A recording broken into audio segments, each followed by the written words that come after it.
एक गांव में टुनटुनी नाम की चिड़िया अपने पति कालू कौवे और सास चंचल चिड़िया के साथ रहती थी। वो अपने परिवार में बहुत खुश थे। एक दिन कालू कौवा जब अपनी नौकरी पर से लौट रहा था तो उसकी कार के सामने आ जाने के कारण मौत हो जाती है। ये खबर सुनकर तो चंचल और टुनटुनी बहुत ज्यादा सदमे में चली जाती है। अरे अरे, तुम कहाँ चले गए हमको छोड़ के? अब हमारा क्या होगा? हम तो इस जंगल में सबसे ज्यादा अमीर थे, क्योंकि आप शहर में नौकरी करते थे। आपके पास बहुत अच्छी नौकरी थी, जिससे हमारे सारे शौक मौज पूरे हो जाते थे। अब भला बताओ हम क्या करेंगे? कई दिन गुजर जाते हैं। एक दिन टुनटुनी चिड़िया अपने साथ चंचल चिड़िया के पास जाती है। माँ जी, अब तो घर में रखा हुआ राशन भी खत्म होने लगा है। अब मैं क्या करूँ? मैं तो कभी भी घर से बाहर नहीं निकली हूँ काम करने के लिए। अब तो केवल घर में आटा और आलू और थोड़े से मसाले बचे हैं। बेटा, एक काम कर, तू आलू के पराठे बना ले। ठीक है माँ जी, मैं आलू के पराठे बना लेती हूँ। दोनों सास बहू भूख के मारे तड़प रही थी। उधर टुनटुनी जल्दी जल्दी से आलू के पराठे बना रही थी। जैसे ही टुनटुनी आलू के पराठे बनाकर अपनी सास के लिए लाती है और दोनों खाना भी शुरू नहीं करती हैं, तब तक दरवाजे पर कोई दस्तक दे देता है। अरे बहन, कोई है, कोई है। अरे बहन, कोई है। हाँ, बोलिए, कौन हो आप? बहन, मैं दूसरे जंगल से आई हूँ और मुझे बहुत तेज भूख लगी है। अब बताओ मैं क्या करूँ? इस पूरे जंगल में मुझे सबसे ज्यादा अच्छा घोंसला तुम्हारा ही दिखा, इसलिए मैं यहाँ आ गई। मैं और कई घोंसले पर गई थी, उन्होंने मुझे भगा दिया। मुझे बहुत तेज भूख लगी है, तुम कुछ खाने को दे सकती हो क्या? रुको, मैं अभी तुम्हारे लिए कुछ लाती हूँ। माँ जी, एक बहुत गरीब और भटकी हुई चिड़िया अपने दरवाजे पर आई है। वो कुछ खाने के लिए मांग रही है। बेटा, अपन ने तो खुद ही इतनी मुश्किल से ये आलू के पराठे बनाए हैं। माँ जी, मैं नहीं खाऊंगी ये आलू का पराठा। मैं अपने हिस्से का उस गरीब चिड़िया को दे देती हूँ। वो मुझसे देखा नहीं जा रहा, वो बहुत ही ज्यादा भूखी और लाचार दिख रही है। माँ जी, ठीक है बेटा, तू उसको दे दे। जैसे ही टुनटुनी पराठा लेकर उस भूखी चिड़िया के पास जाती है, भूखी चिड़िया वो पराठा खाकर टुनटुनी चिड़िया को बहुत ज्यादा दुआ देती है। भगवान करे तेरा इससे भी बड़ा घोंसला हो और तो इस जंगल में क्या, इस पूरी दुनिया के जंगल में सबसे ज्यादा अमीर हो जाए।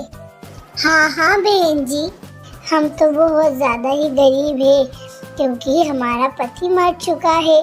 अब हम दोनों सास बहू ही इस घर में रहते हैं। पर बहन, तुमने ये आलू के पराठे बहुत ज्यादा ही स्वादिष्ट बनाए हैं। क्यों ना तुम ये आलू के पराठों की एक दुकान खोल लो? हमारे पास दुकान खोलने तक का भी पैसा नहीं है। ये लो, तुमने मेरा पेट भरा है और मेरे पास जो पैसे हैं वो तुम ले लो। इससे आलू और तुम आटा लाकर अपने आलू के पराठे बनाओ। देखना, तुम्हारी दुकान बहुत अच्छी चलेगी। टुनटुनी वो पैसे ले लेती है और आलू और आटा लेकर आती है। दूसरे दिन से ही टुनटुनी अपने घर के बाहर एक ठेला आलू के पराठे का लगाती है। पराठे ले लो, पराठे, गर्मा गर्म ताजे ताजे पराठे। एक बार खाओगे तो खाते ही रह जाओगे। देखते ही देखते टुनटुनी के ठेले पर भीड़ लग जाती है। टुनटुनी तो पराठे बना बनाकर थक जाती है। अरे माँ जी, आज तो दुकान पर कम से कम 100 ग्राहक आए थे और मैं तो पराठे बना बना कर थक गई। लगता है अब मुझे एक नौकर भी रखना पड़ेगा। टुनटुनी जैसे ही नौकर की तलाश में निकलती है, उसको वही भिखारी चिड़िया दिख जाती है। अरे बहन, तुम यहीं हो? हाँ बहन, मैं कुछ काम की तलाश में हूँ। जैसे मैंने तुम्हें काम बताया वैसे ही कुछ काम मैं भी करना चाहती हूँ। अरे बहन, तुम तो मेरी बहन हो। चलो तुम मेरे साथ चलो और मेरे ठेके पर ही मेरे साथ काम करना। अपन दोनों बहनें मिलकर आलू के पराठे बनाएंगे। वो भिखारी चिड़िया टुनटुनी चिड़िया के साथ जाने को तैयार हो जाती है और दोनों मिलकर बहुत ज़्यादा पराठे बनाती हैं। देखते ही देखते पूरे जंगल में, बल्कि जंगल के बाहर भी टुनटुनी के पराठे फेमस हो जाते हैं। अरे बहन, आज तुम नहीं होती तो मैं इतनी अमीर नहीं होती। टुनटुनी ऐसे ही कई घोंसले, जमीन, जायदाद सब खरीद लेती है और बहुत अमीर हो जाती है और वो लोग बहुत खुशी खुशी रहने लगते हैं। तो जंगल में बहुत तेज ठंड पड़ रही थी। अरे भाइयों और मेरी बहनों, देखो कितनी ठंड पड़ रही है। अरे भाई, अभी तो शुरुआत की ठंड है। अभी तो अच्छी ठंड आना बाकी है। तभी सारे दोस्त मिलकर आपसी में ठंड के बारे में चर्चा कर रहे थे। तभी जंगल के राजा के यहाँ से खबर आती है। सुनो सुनो सुनो, सारे पक्षी सुन लो, क्योंकि राजा जी ने खबर भेजी है कि ठंड के लिए सब अपने अपने घोंसले मजबूत कर लो। आने वाले कल में ठंड बहुत तेज होने वाली है और बर्फ भी गिर सकता है, इसीलिए सब अपने खाने का और रहने का इंतजाम बहुत अच्छे से कर लीजिए। और ये पक्षी खबर देकर वापस अपने राजा जी के यहाँ चले जाते हैं। ये सुनकर सारे पक्षी सोच में पड़ जाते हैं। अब भला बताओ क्या होगा बहन? हाँ टुनटुनी बहन, क्या होगा? हमें तो ना ही ठंड के बारे में कुछ पता था कि इतनी जल्दी इस बार ठंड पड़ जाएगी और लगता है बर्फ भी गिरेगी। हाँ मेरे भाई बहनों, ठंड तो बहुत तेज पड़ने वाली है और राजा जी ने भी खबर भेज दी है। एक काम करते हैं, कल सवेरा होते ही अपन लकड़ियाँ और दाना लेकर अपने घोंसले पर लौट आएंगे। जैसे ही सवेरा होगा सारे पक्षी यहीं पेड़ के नीचे इकट्ठे हो जाना। ठीक है टुनटुनी बहन। दूसरे दिन सवेरा होता है, सारे पक्षी वापस पेड़ के नीचे इकट्ठा होते हैं और चर्चा करने लगते हैं कि कौन से पक्षी दाना लाएंगे और कौन से पक्षी लकड़ी लाएंगे। ये सब चर्चा खत्म होकर सब अपने अपने काम पर निकल जाते हैं। आधे पक्षी दाना लेने जाते हैं और आधे लकड़ी। सारे पक्षी शाम होते ही दाना और लकड़ी लेकर अपने घोंसले पर पहुंचते हैं। उधर कालू कौवा और उसकी पत्नी ना ही लकड़ी लेकर आते हैं ना ही दाना, क्योंकि उनको कोई भी चिंता नहीं होती है। उनके यहाँ बहुत सारा दाना होता है और कालू कौवे ने कुछ दिन पहले ही एक बहुत बड़ा स्कूल खरीदा था जिसमें बहुत सारे मजबूत मजबूत कमरे रहते हैं। कालू कौवा बहुत ही बेफिक्र हो जाता है, पर उसको ये नहीं पता था कि जो स्कूल उसने लिया है वो भी अब पुराना और जर्जर हो गया है। और वो दोनों बहुत बेफिक्र होकर अपने घोंसले पर आकर सो जाते हैं। दिन पर दिन ठंड बहुत तेज पड़ने लगती है। जितने भी पक्षी रहते हैं रोज सवेरा होता है, आधे दाना लेने जाते हैं और आधे लकड़ी, और जैसे ही घर लौटते हैं अपना घोंसला मजबूत करके अपने दाने को बहुत ज़्यादा अवेयर कर रख लेते हैं। कई दिनों बाद ठंड पड़ने लगती है। गुलाबी गुलाबी ठंड में ही सारे पक्षी अपने घर पर रहने लग जाते हैं। रोज चिड़िया अपने पतियों को और बच्चों को दाना बनाकर खिलाती है और आराम से चाय पर चर्चा करते हैं रोज। उधर कालू कौवा भी अपने घर में रहने लगता है। थोड़े दिन गुजरते हैं कि बर्फ गिरने लगता है। बर्फ इतना ज़्यादा गिर जाता है कि कालू कौवे का घर और जर्जर होने लगता है। सभी पक्षियों को कालू की चिंता होने लगती है।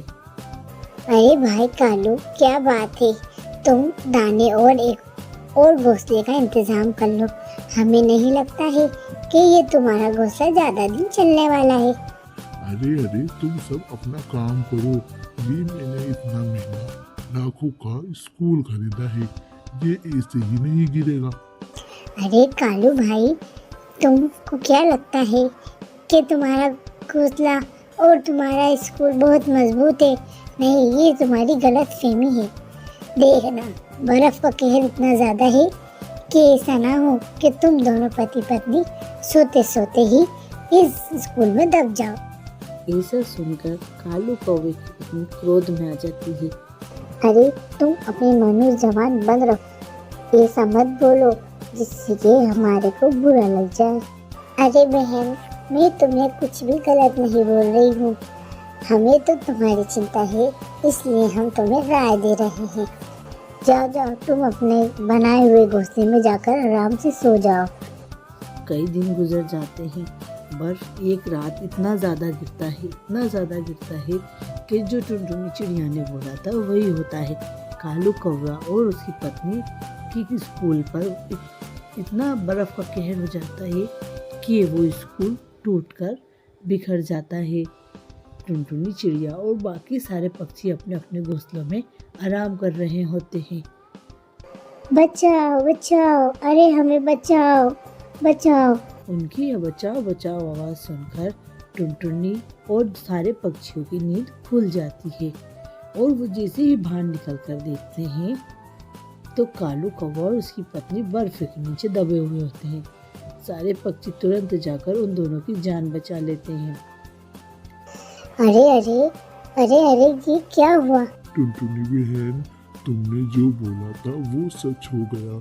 हमें माफ कर दो। अब बताओ हम कहाँ जाएंगे? अरे भाई कालू, आप इतनी चिंता क्यों कर रहे हो? अभी तुम्हारी बहन है ना। चलो तुम मेरे घोंसले में रहने लग जाओ।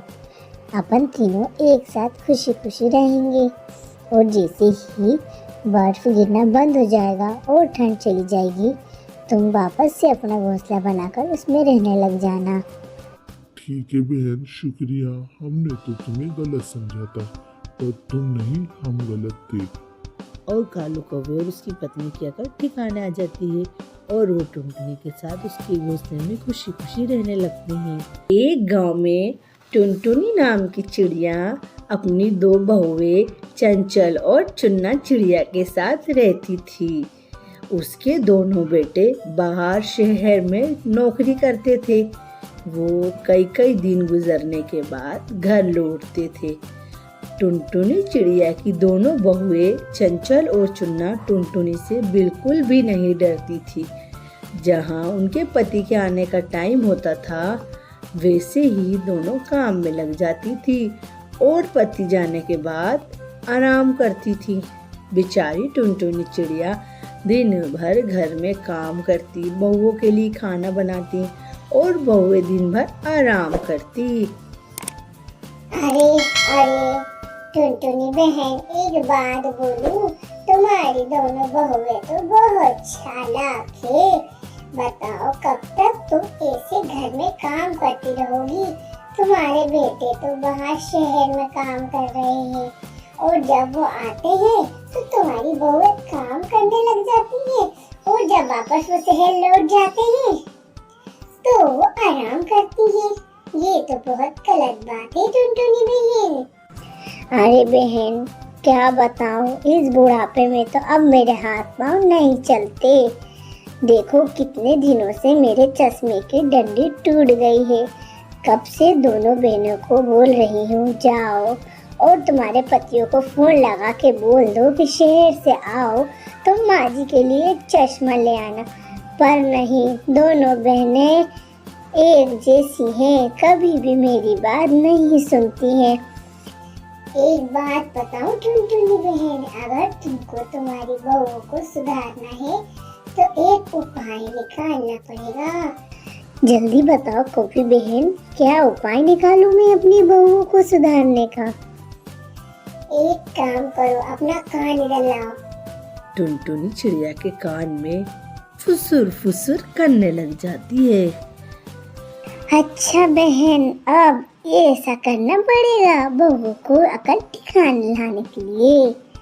दूसरे दिन जैसे ही सवेरा होता है, टुनटुनी चिड़िया उठती है, अपनी और अपनी बहुओं की चाय बनाती है और अपने पड़ोसन से बात करने लगती है। अरे बहन, तुम्हें पता है मेरे पास एक पुश्तैनी हार है, हीरे जवाहरात का गड़ा हुआ। अब मैं सोच रही हूँ इस हार का क्या करूँ। उधर दोनों चंचल और चुन्ना कान लगाकर अपनी सास की बात सुन रही थी। अब उनको मन में लालच आ जाता है, दोनों आपसी में बात करने लगती है।